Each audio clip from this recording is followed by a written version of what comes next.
to go to the President's office at 5 p.m., which reminded me of going to the headmaster's study when I was in trouble at school, you know. So I traipsed off to the headmaster's study and met him, and what I would call an interview without coffee. You know, they weren't being too nice to me. And I was just told, look, we don't want you speaking like this. It's not acceptable. I said, well, look, I've been democratically elected. Surely I can say what I want. I said, and I don't think I said anything there that was politically unacceptable, that was rude, that was unparliamentary. And he looked at me, he said, but you called them pygmies. To which I replied, well, they're not exactly giants, are they? In future, I shall call them Lilliputian. So we'll see next week in Strasbourg what they do to me. But, okay, I'm making light of it. But let's think about this seriously. I mean, we're talking here about a parliament which is, now that it's got its Lisbon Treaty in force, now that it's got the powers that it wants, is starting to say that other political views and opinions are unacceptable.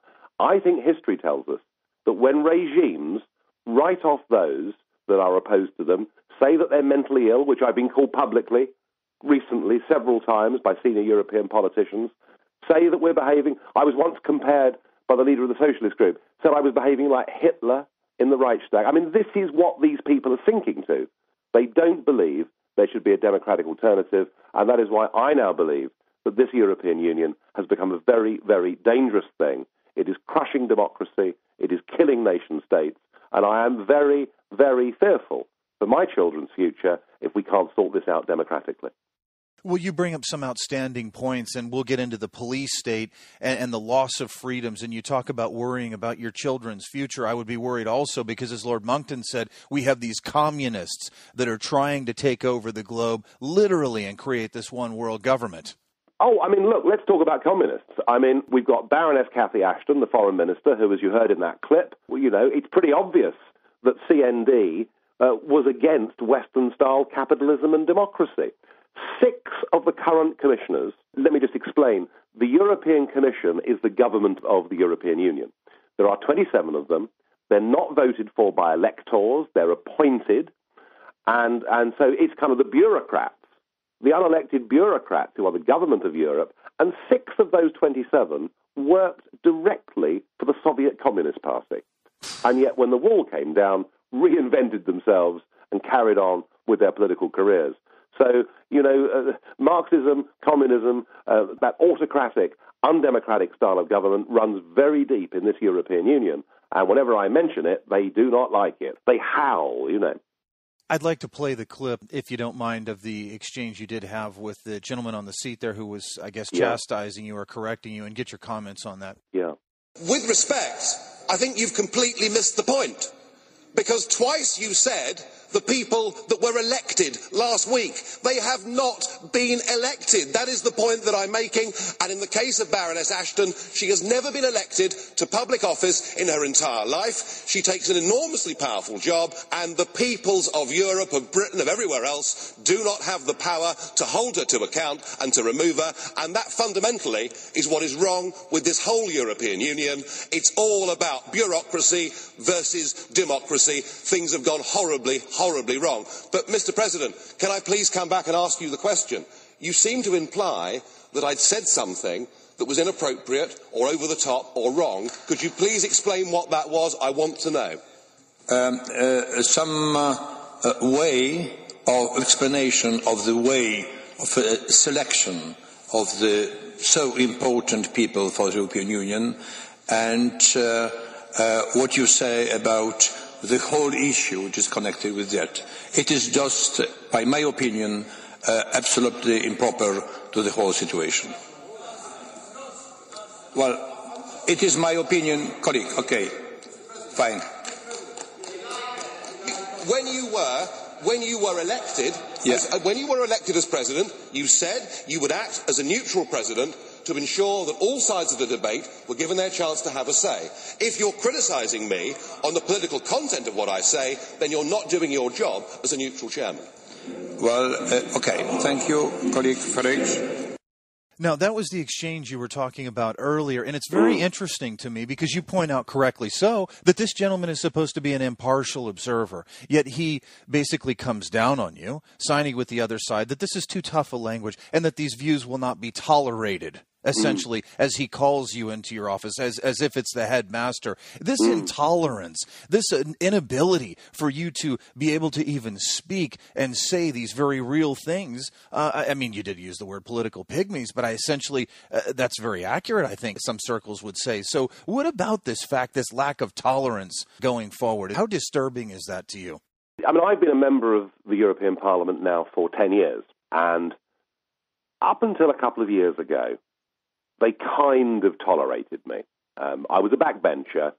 I wasn't leading a group as I am now.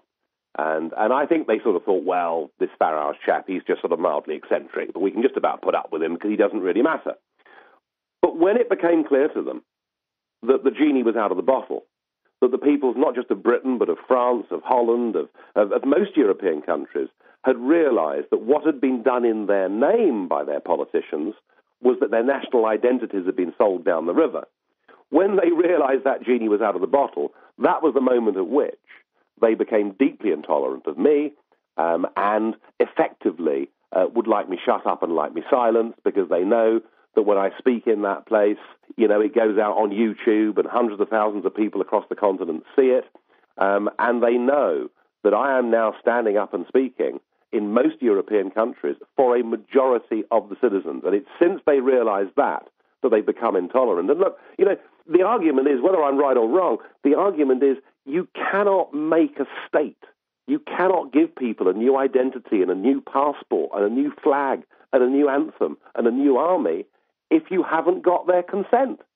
I mean, if you're going to impose a new nationality on people without their consent, well, far from that being a recipe of stopping wars, of keeping peace in Europe, I would suggest that examples like Yugoslavia show us that it's likely to do the very opposite. And when people say to me, well, Nigel, how do you keep going?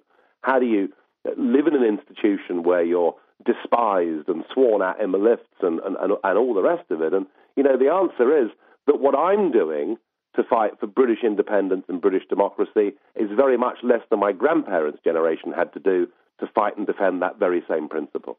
Well, one of the things I find interesting as well, and then we'll get to the police state and some of these other things, is that this man, this speaker, essentially, he fought against this type of tyranny in World War II, correct?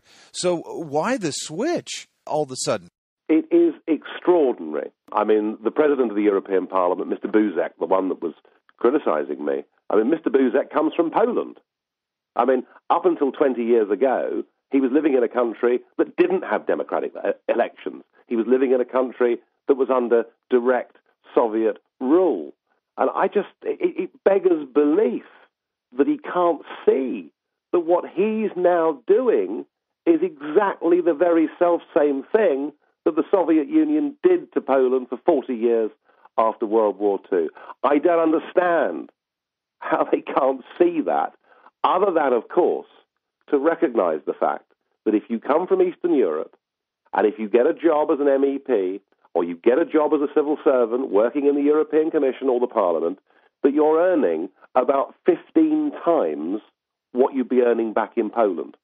And my theory is that the Soviets used to kill their political opponents, and what the European Union have done is they bought them off with money. Correct, absolutely. And I want to get back to this desire to eliminate national flags and national anthems and replace it with this one union flag and anthem. I mean, that's outrageous to just have that destruction of heritage and nationalism. And will the people allow that? Well, it is quite extraordinary just how far this whole thing has gone. And interestingly, it's driven by a new phenomenon.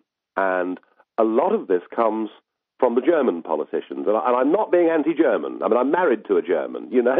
Yes. I'm not being anti-German. But the Germans are deeply, deeply ashamed and embarrassed of their fairly recent history. And I think we could perhaps say there's some reason for them to be deeply embarrassed and ashamed of what happened. But because of that, German politicians have not been able to adopt a tone that could be seen as being patriotic, that could be portrayed as being nationalistic. But when it comes to the European flag, when it comes to the European anthem, now there's a nationalism that is quite acceptable. So, when they play the European anthem, it's the Germans, or most of the Germans, that stand ramrod to attention, hands straight down by their sides. And what is now driving this European project, and why it is now ignoring no votes in referendums, denying democracy, why it is doing its best to howl down, to stop, to eliminate people like me, is because what we're now dealing with is a new kind of nationalism, an EU nationalism. And I personally